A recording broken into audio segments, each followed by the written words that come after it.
तुम कब तक यूं अकेली रहोगी? लोग उससे जब तब यह सवाल कर लेते हैं और वह मुस्कुरा कर कह देती है, आप सबके साथ मैं अकेली कैसे हो सकती हूँ। उसकी शांत आंखों के पीछे हलचल होनी बंद हो चुकी है। बहुत बोलने वाली वह लड़की अब सबके बीच चुप रहकर सबको सुनती है, जैसे किसी अहम जवाब का इंतजार हो उसे। जानकी ने दुनिया देखी थी, उसकी अनुभवी आंखें समझ रही थी कि कुछ तो हुआ है जिसने इस चंचल गुड़िया को संजीदा कर दिया है। लेकिन क्या? संदली, क्या मैं तुम्हारे पास बैठ सकती हूँ? प्यार भरे स्वर में उन्होंने पूछा। जरूर आंटी, यह भी कोई पूछने की बात है।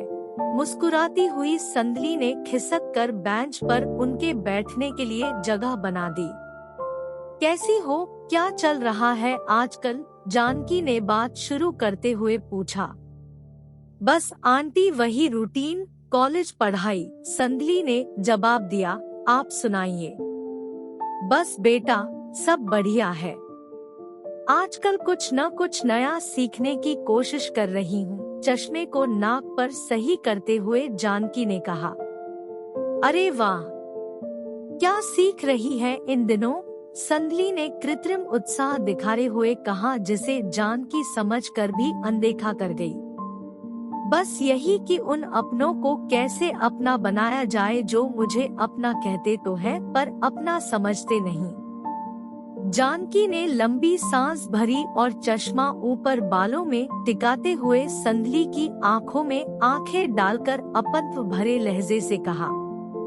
जानकी की बात सुनकर संदली की नजरें भी जानकी के चेहरे पर गड़ गई। भावुक नजरों से वह उनकी तरफ देखने लगी, जैसे वह कुछ समझने की भरपूर कोशिश कर रही हो। उसका गला भर आया। कुछ हिचकिचाते हुए रुंधे स्वर में वह बोली, नहीं आंटी जी, जैसा आप समझ रही हैं, ऐसी कोई बात नहीं है। बस मैं अपना दुख बताकर किसी और को दुखी नहीं करना चाहती। बेटा, क्या मैं समझती नहीं हूँ? पति के निधन के बाद यूं अकेले जिंदगी काटना आसान नहीं होता। जब तुम्हारे पति के रोड एक्सीडेंट की खबर सुनी, मन दहल गया था। 2 दिन तक गले के नीचे एक कौर तक न उतरा था मेरे। और विक्रम ने तो अपने आप को कमरे में ही बंद कर लिया था। बड़ी मुश्किल से उसने स्वयं को संभाला है। संदली अचंभित होकर बस जानकी की बातें सुन रही थी। उसके मन में उथल-पुथल मची हुई थी। यह क्या कह रही है आंटी जी? ऐसा क्यों? मुझे कुछ समझ नहीं आ रहा। विक्रम का यूं कमरे के अंदर खुद को बंद कर लेना।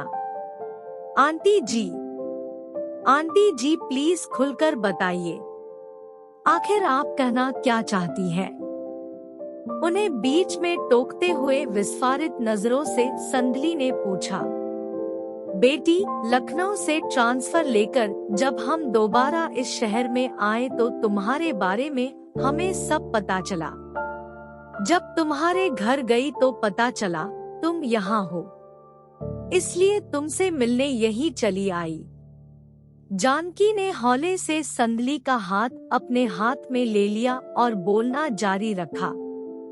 बेटी, विक्रम तुम्हें बहुत चाहता है। उसने कई बार तुमसे अपने दिल की बात बतानी चाहिए, पर तुम तो जानती ही हो कि वह कितना शर्मिला है। कभी किसी लड़की से बात नहीं करता।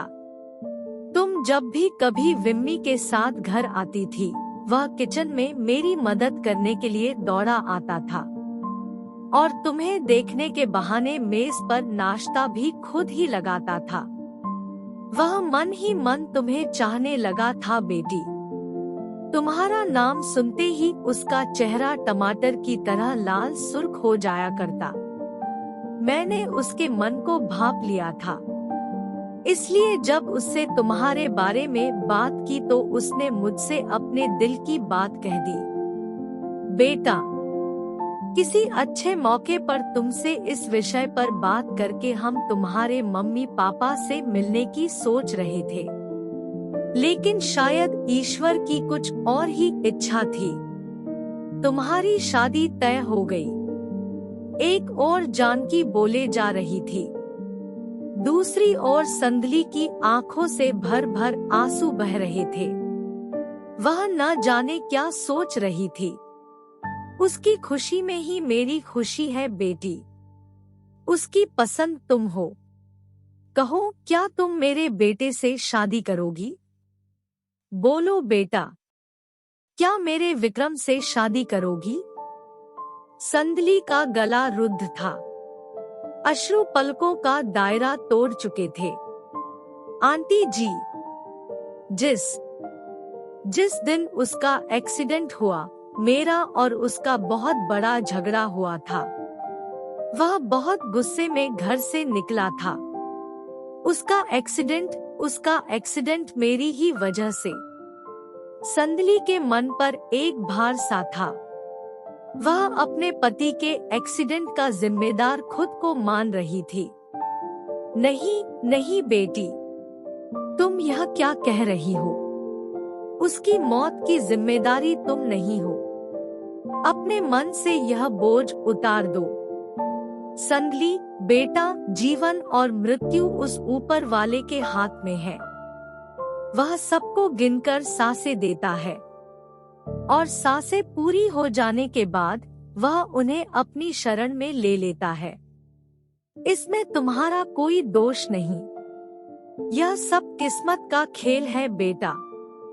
संदली वहीं बैठ गई और काफी देर तक जमीन में अपना सिर गड़ाए रोती रही।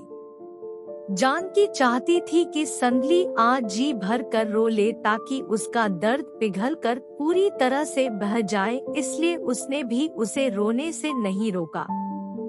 रो ले बेटा, आज जी भर कर रो ले, क्योंकि मैं नहीं चाहती कि मेरी होने वाली बहू की आंखें दोबारा कभी नम हो। माँ, सिसकते हुए संदली जानकी से लिपट गई। शायद संदली के मन का बोझ अब उतर चुका था।